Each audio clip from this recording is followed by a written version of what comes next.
Hi, Ellie. Hi, Ali. Yeah, how you doing? Yeah, good. Do you want to ask me some questions about Yep, some yeah. stuff? So No. tell me about a bit about your journey from when you now. What? You're frozen. Right. Really?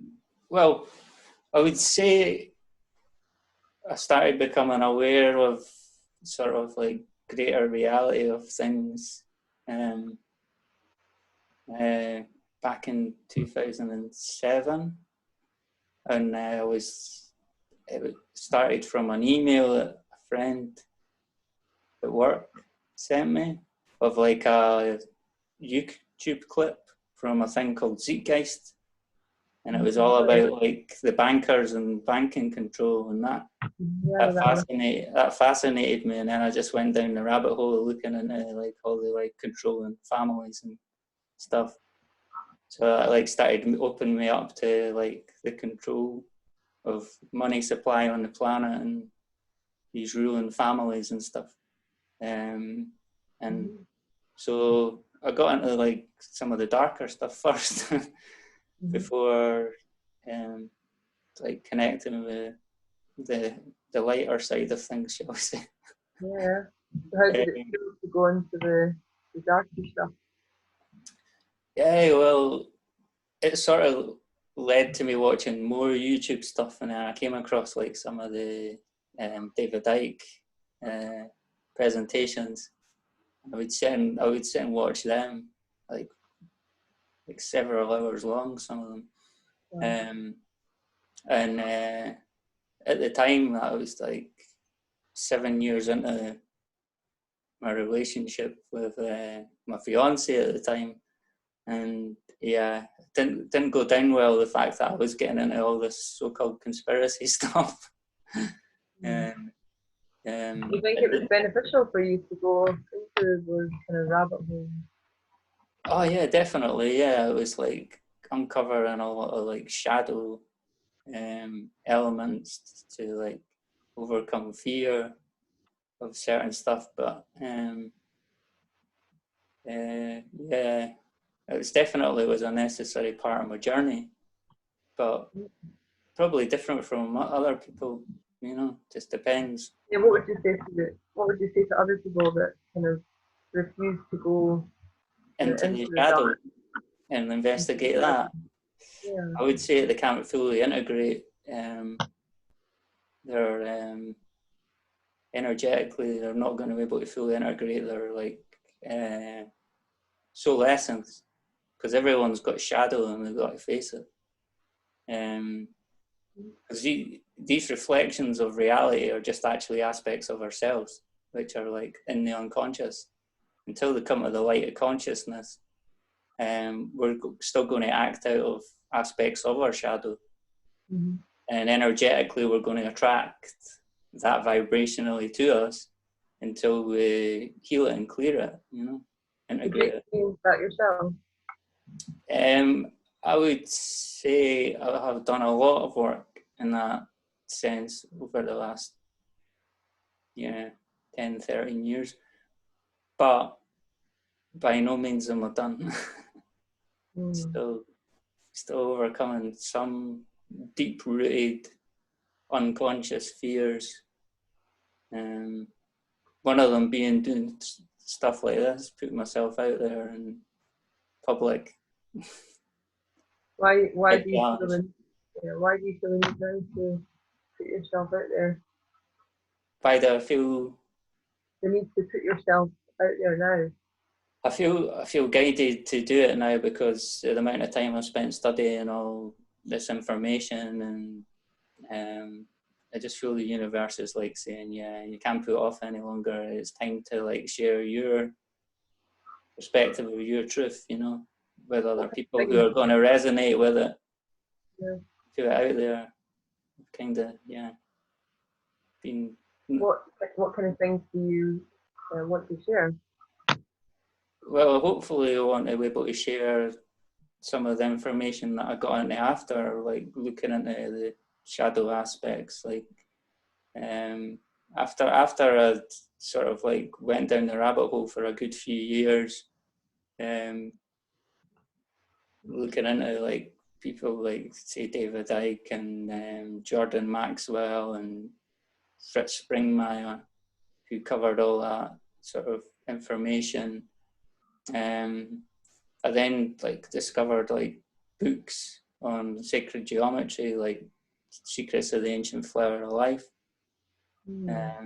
And so I've been spending the last decade in that, just fascinated by sacred geometry, and learned a lot about myself through that.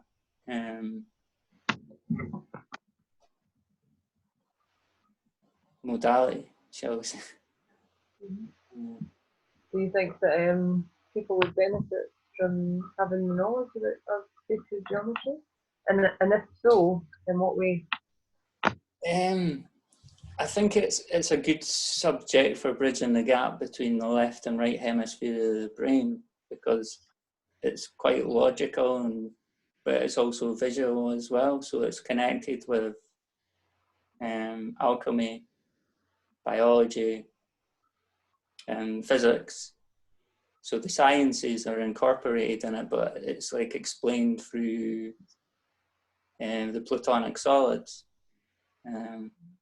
of the tetrahedron, hexahedron, octahedron, icosahedron, and dodecahedron, representing earth, air, fire, water, and ether, or quintessence, or light. So it's how these elements represent different aspects of our energy bodies, like water is related to our emotional body,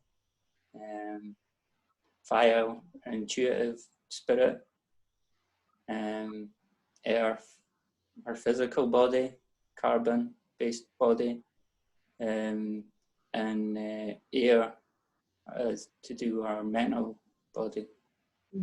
So it's about bringing all these aspects into balance and getting mastery of all these different aspects of yourself, so you're in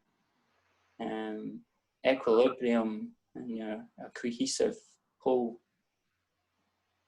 And you can use the geometries as visualizations to imagine energy fields around your actual being.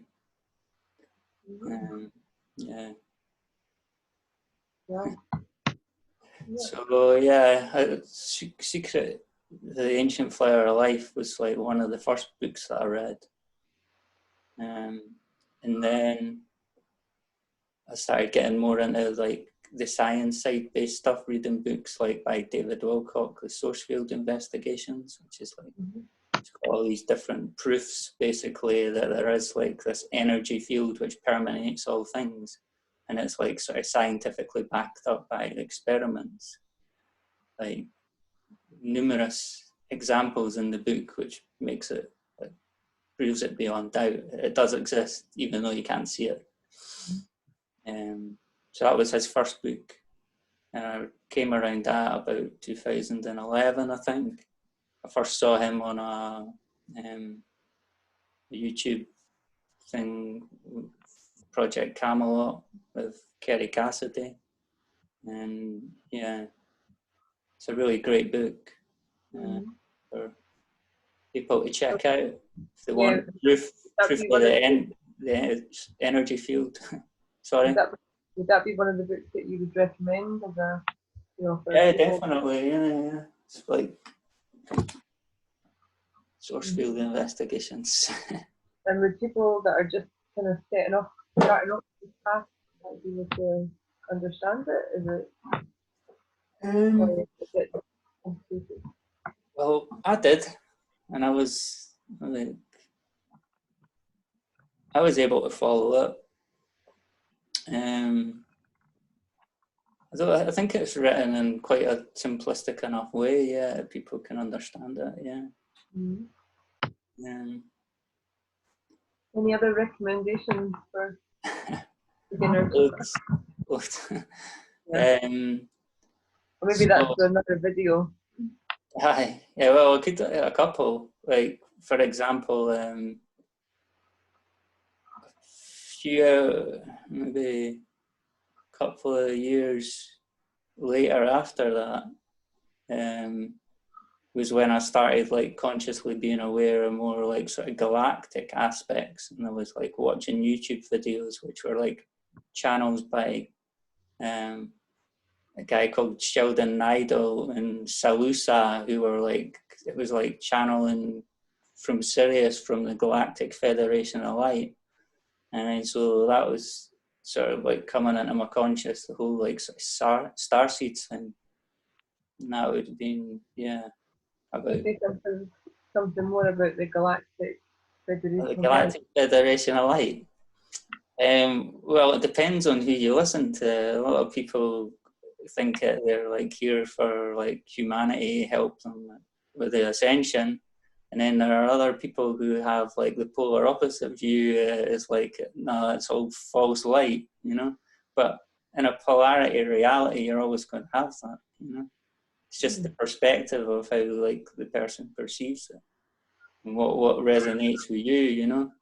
For example, I read a book because I started coming into the information on a guy called George Kavalasis, and he was always teaching that it was like the Galactic Federation were all connected to false light structures and all that.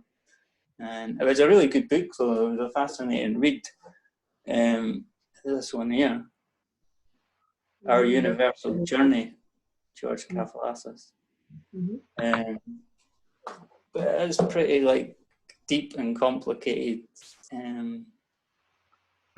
concept of the like universal structure. So it's kind of it's kind of quite deep. But I've probably read it. Well, I never read the book till 2015, but came across his information around 2012. Not long after, I was starting to get the Galactic Federation stuff. So there's these counterbalancing things. Galactic Federation are good. No, they're not. They're bad, you know. And then the same thing happened with like my Flower of Life material as well, because that's like basically information on sacred geometry, like which was like channeled to Druvalo Melchizedek from Thoth. And then so that's his perspective. And then I read the book in 2015, Voyager's book, which is like saying that all that information in the Emerald Tablets and all that was stolen, and it's a lot older, and they are like the dark side of the Atlantean aspect. They took over the true teachings, and that became the Emerald Tablets. So again, you had the polarity. It was like, do you believe all the Flower of Life material, or it's like Metatron's cube and the Flower of Life? And then they were saying that's all false light structures from the Ashana Dean perspective of the Voyagers. So she did.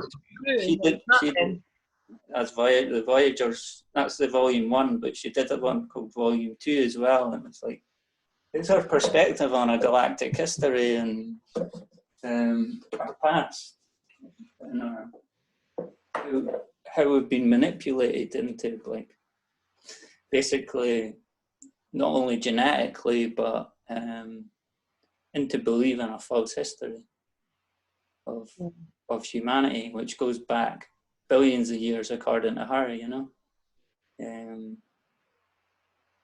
Because there's the perspective that we were created by the Anunnaki, the human being, they altered our DNA.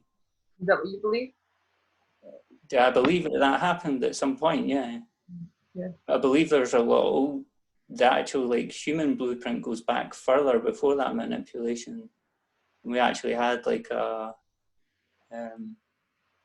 we were like walking avatars, if you like, when we were like fully activated 12-strand DNA, and we were taken down to like the 2-strand.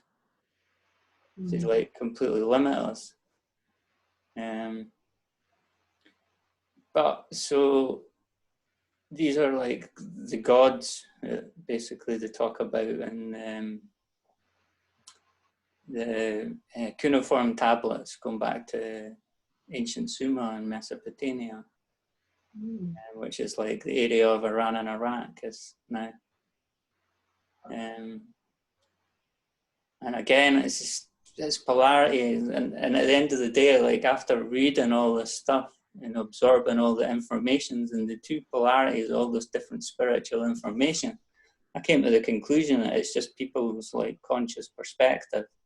They're just their filter of reality, you know. And if the stuff resonates with you, all in good at that moment in time, if it resonates with what your truth is vibrationally, then it can be helpful. But it can also be destructive if you like then take that as your truth. And once you've like chosen something as a definitive truth, that leaves no room for growth. So what I try to do is basically have it as like, okay, there's this information here, there's this information over here. They contradict each other. It's just polarity expressing itself, you know? You have to be able to transcend it and accept that they're both right from their own perspective, but they're also both wrong because it's not your truth, you know? How does someone transcend it? You just have to like accept that both of them are just perspectives, and you need to find your own truth within your own core. Like connect with the core of your being, which is like in your sacred heart space. As far as I'm concerned, it's not about connecting with something outside yourself. It's about finding your own truth within the core of your being. It's like that still point, you know, the eye of the hurricane. You like find that still point within your sacred heart space, and that's where your eternal flame is, and that's where your truth. That's your connection to source, or whatever name you want to give to universal energy of creation. Maybe before we go, we can just connect to that heart space, because I'm going to have to actually go. Okay, no worries. Then we can carry this on, because then it could start to something, and I think it's kind of prepared us for other videos. Okay. I think it's a good kind of start. But maybe before we go, can you just maybe just close your eyes and do a slow meditation? Yeah, sure. The sacred heart.